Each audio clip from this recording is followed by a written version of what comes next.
I'm curious, what's the practice of knowing when the ego is involved? You made a comment that there's a practice of knowing.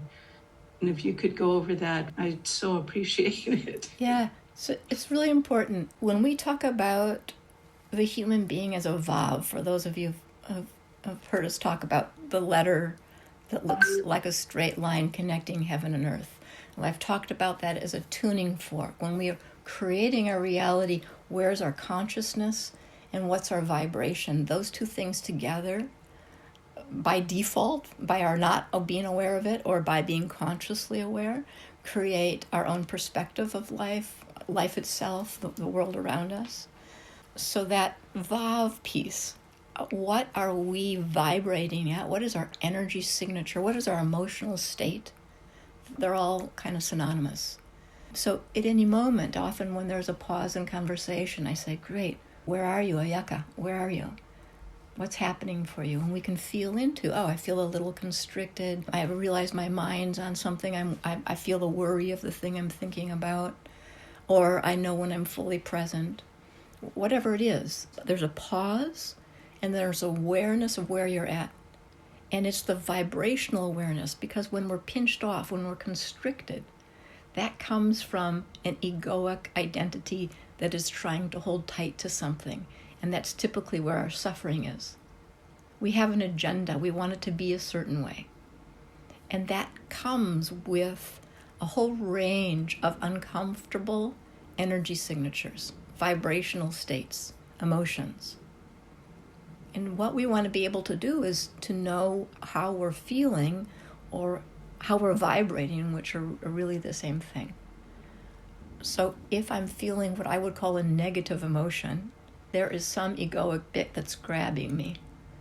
And I want to catch that. So it's just like if I set my thermostat in the winter to 50 degrees at night so the heat doesn't come on at night, and then I have to warm it all the way back up in the morning. I go through this big range. I thought that was a great way to save energy, but I learned that it's much easier for my furnace to dial in a little bit, like a little bit down, a little bit up, and it's the same for us. If we're not aware of how we're feeling, we can get into a big upset without realizing it, because it's very compelling, and we have a lot of patterning that has momentum behind us to bring us to our upset place, whatever many places that might be.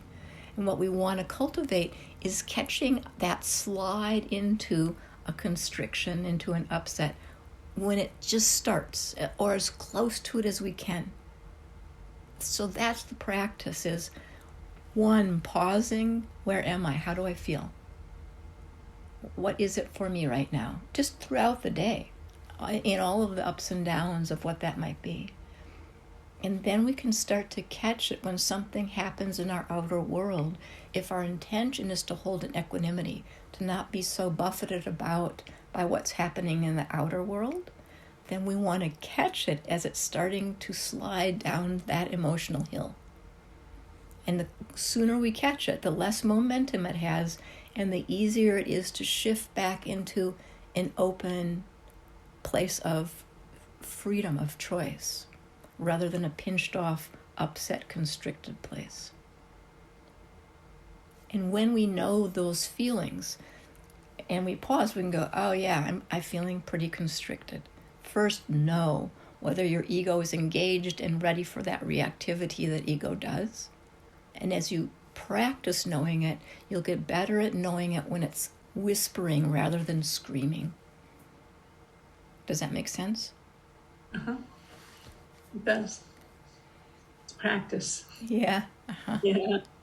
Thank you. But the beauty of it is it's not like practicing the piano where at 4:30 sit down for a half hour, practice the piano. It's in any moment we can go, wait a sec, how am I feeling? What's happening here?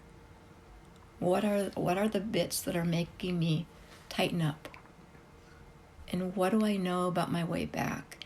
And if I get really good at practicing that throughout the day, I'll know it right when I start to feel it. Because right now, if we don't practice it, that feels like baseline. Right. Baseline Susan is holding these energies. And so I don't even notice it until it gets more extreme. But as we practice it, we can go, oh, that's not baseline me. That's a constricted ego that I didn't even notice was happening. Yeah, that's it. Bingo. I mean, that's what I'm aware of, is that my baseline right now isn't where I want my baseline to be. And so it's a noticing that, and then what are the practices? Yes, exactly. That take you to a higher vibrational level. Yes. And the cool thing is that if we practice where we are, if we can catch it sooner when we start to be pinched off, then the practices, then opening back into a moreness that we are, is easier.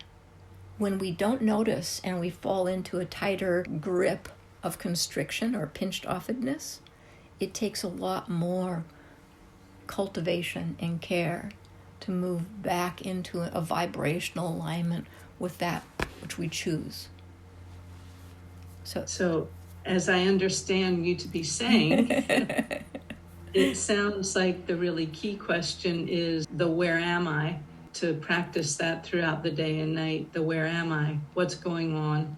Just checking in and seeing where I am. And if I am at a place of more constricted vibration, then to stop with compassion and kindness, to do things, to notice it and not go down that well-traveled path.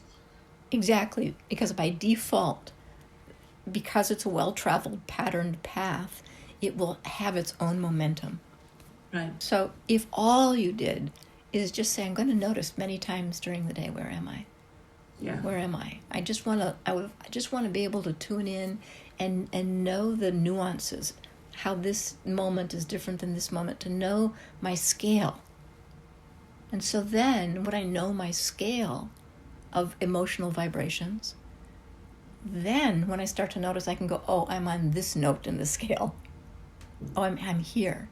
And then you have a better sense of how to get to a higher note and to a higher note.